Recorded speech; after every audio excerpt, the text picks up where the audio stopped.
السلام علیکم پیارے دوستوں، فلکیاتی مضامین اور ویڈیوز میں اکثر آپ نے نوری سال یا لائٹ ایئر کا لفظ سنا ہوگا۔ جیسا کہ ہماری کائنات 94 ارب نوری سال تک پھیلی ہوئی ہے، یا رات کو آسمان پر سب سے زیادہ چمکدار نظر آنے والا ستارہ سیریس زمین سے 8.6 نوری سال کے فاصلے پر ہے۔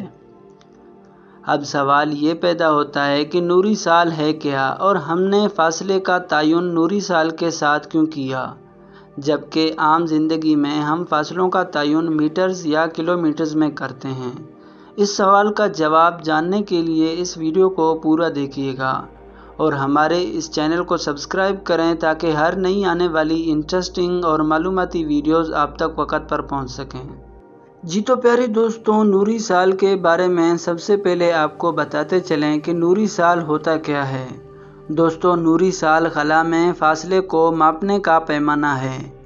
یہ دراصل روشنی کی رفتار سے بنتا ہے، یعنی کہ روشنی ایک سال میں جتنا فاصلہ طے کرتی ہے اسے نوری سال یا پھر لائٹ ایئر کہا جاتا ہے۔ خلا باز اور سائنسدان نوری سال کا استعمال اس لیے کرتے ہیں کیونکہ اگر خلا سے زمین کا فاصلہ ماپنے کے لیے میٹرز یا کلومیٹرز کا استعمال کریں تو وہ فاصلہ اتنا زیادہ ہوتا ہے کہ ان ہندسوں کو درج کرتے کرتے ہمارے کئی دن گزر جائیں۔ سب سے پہلے تو یہ سمجھیے کہ روشنی ایک سیکنڈ میں 3 لاکھ کلومیٹر کا فاصلہ طے کرتی ہے، جبکہ ایک منٹ میں یہ فاصلہ 1,80,00,000 کلومیٹر بنتا ہے۔ اب ایک سال میں چونکہ 5,25,000 اور 600 منٹ ہوتے ہیں، اس لیے روشنی جو فاصلہ ایک سال میں طے کرے گی وہ تقریباً 94 خرب کلومیٹر ہے۔ اب آئندہ جب بھی کوئی آپ کے سامنے نوری سال کا ذکر کرے تو آپ نے سمجھ جانا ہے کہ یہ فاصلہ 94 خرب کلومیٹر ہے۔ اسے انگلش میں 9 ٹریلین کلومیٹرز بھی کہتے ہیں۔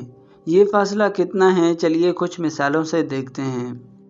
اگر ہم روشنی کی رفتار سے سفر کریں تو زمین کے گرد ایک سیکنڈ میں ہم 8 چکر لگا سکتے ہیں، جو کہ نہایت ہی تیز رفتار ہے۔ اسپیس کرافٹ کی بات کریں تو ایک اسپیس کرافٹ 4 دن میں چاند تک پہنچتا ہے، لیکن اگر آپ روشنی کی رفتار سے سفر کریں تو آپ کو یہ فاصلہ طے کرنے کے لیے صرف 1.5 سیکنڈ کا وقت درکار ہوگا۔ اگر روشنی کی رفتار پر غور کیا جائے تو معلوم ہوتا ہے کہ یہ اپنے اندر بہت سی مسٹریز چھپائے ہوئے ہیں، جیسا کہ وہ سورج جسے ہم روز دیکھتے ہیں۔ کیا آپ کے خیال میں ہم سورج کو براہ راست دیکھ رہے ہوتے ہیں؟ تو اس کا جواب ہے نہیں، کیونکہ دراصل ہم جس سورج کو دیکھ رہے ہوتے ہیں وہ 8 منٹ 20 سیکنڈ پرانا ہوتا ہے۔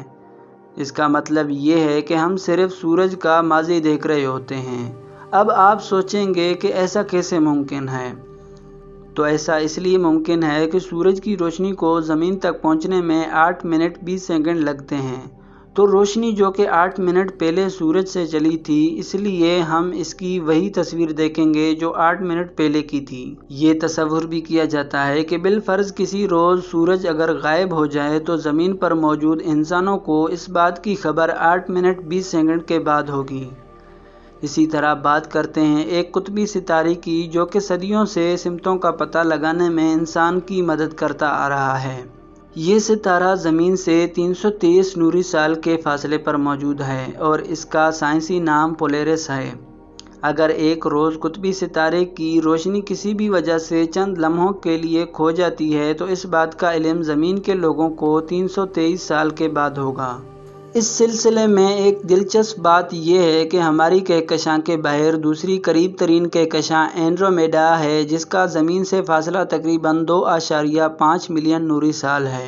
اب فرض کریں اگر آپ اینڈرومیڈا پر موجود ہوں اور کسی طرح ایک طاقتور ٹیلیسکوپ کے ذریعے زمین کو دیکھ سکیں تو آپ کو زمین پر موجود آج کے دور کے مکانات اور بڑی بڑی عمارتیں حتیٰ کہ کوئی بھی شے نظر نہیں آئے گی، بلکہ آپ کو زمین کا 2.5 ملین سال پہلے کا منظر دکھائی دے گا، یعنی کہ آپ کو زمین پر اسٹون ایج دکھائی دے گی۔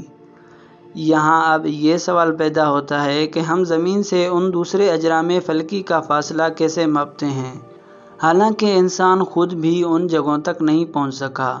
کیا اس کے لیے کوئی سائنسی آلہ استعمال کیا جاتا ہے؟ یہ سب اور اس طرح کے بے شمار دوسرے سوالوں کے جواب جاننے اور ویڈیوز دیکھنے کے لیے ہمارے چینل کا وزٹ کریں۔ جی تو پیارے دوستوں، یہ تھی ہماری آج کی ویڈیو کیسی لگی کمنٹ کر کے ہمیں ضرور بتائیے گا، اور ابھی تک آپ نے ہمارا چینل سبسکرائب نہیں کیا تو چینل کو بھی سبسکرائب کریں۔ انشاءاللہ آپ سے ملاقات ہوتی ہے اگلی انٹرسٹنگ اور معلوماتی ویڈیو میں، تب تک اپنا خیال رکھیے گا۔ اللہ حافظ۔